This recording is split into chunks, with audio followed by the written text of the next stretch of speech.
We're going to tell you a little bit about the history, how it works, some competitors, and then where it is today and where it's going in the future.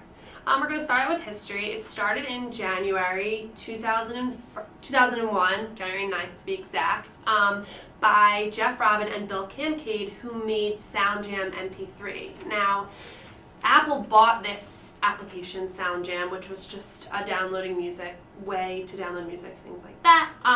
And Steve Jobs just wanted a new platform, a new peer-to-peer network that people could exchange music, get music in a non-illegal way. So, an illegal way.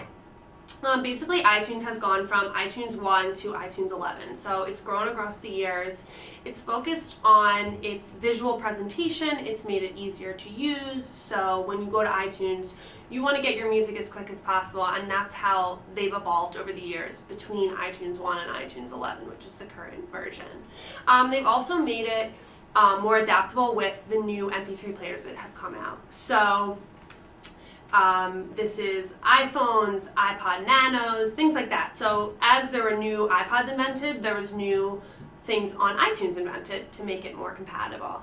They also improved the iTunes Store, so that's just another feature within iTunes that we'll talk about later. But basically, you can buy music, you can buy TV shows, and over the years, it's added things like movies, DVDs, things like that.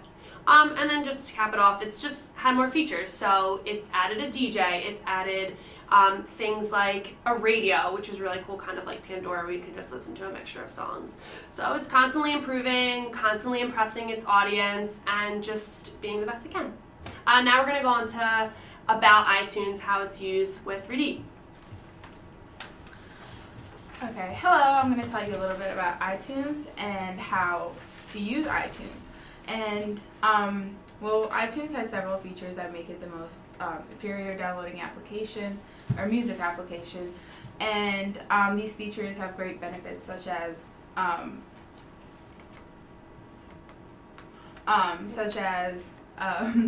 organizing. They sync to many different devices, and they give you fast access to your iTunes accounts and your music and everything.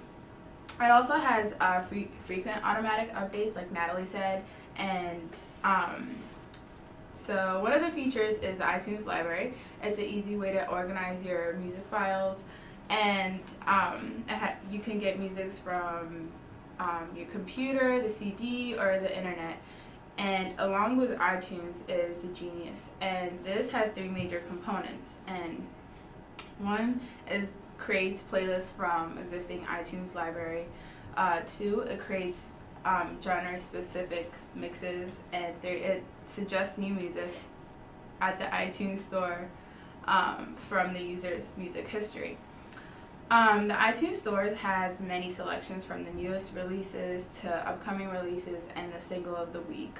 It has a good amount of music selection from worldwide music, and it has sections for movies, TV shows, books, and many other applications. And it has free selection for these contents as well. The iTunes Radio lets the user stream live music whenever and wherever they have a device synced to iTunes. And a new iTunes feature is the iCloud, and it's a cloud storage that allows the user to access all their contents from any device that's synced with iTunes. So if their computer gets lost, they can access all their apps, music, books, or anything from their phone, or they can sync it to their new computer or whatever. And now, to use the iTunes, there are three simple steps. You just create the account with a unique username and password, and then you set up a payment plan with the credit card information, and then finally you use iTunes. And you can purchase and download all the apps and musics and everything. And these apps can be transferred to any other device. And the user can authorize and deauthorize their computer to iTunes. And this allows the user to give or revoke any authorization to any device.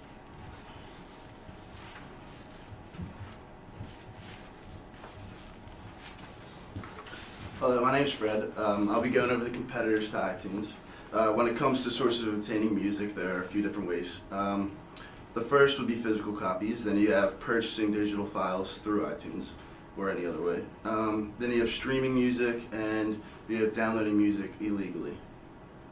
Physical copies nowadays are used as collectibles. You used to go to the store and purchase records or albums, etc. In the digital age, you can now purchase music in forms of files, and iTunes is definitely the largest of these types of companies. You can purchase them through the iTunes store and save them right to your library. Amazon has been growing on the digital media scene, which is one of the competitors to iTunes.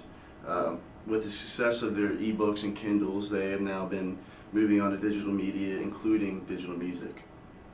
A new application for obtaining digital music would be streaming music. Companies like Pandora and Spotify earn money streaming free music through the use of advertisements. This form of digital music has become popular with the growing use of smartphones and wireless or mobile communications. The last source of obtaining digital music would be through downloading music illegally through peer-to-peer architectures. One of the biggest nowadays would be BitTorrent, although Napster started this off and it was very controversial. Record companies actually sued them from stealing all their profits. As a whole, iTunes cannot be beat when it comes to purchasing digital music. However, new applications that stream music and downloading music illegally through peer-to-peer architecture has hindered iTunes sales. Now I'm going to give it to Adam with the future of iTunes.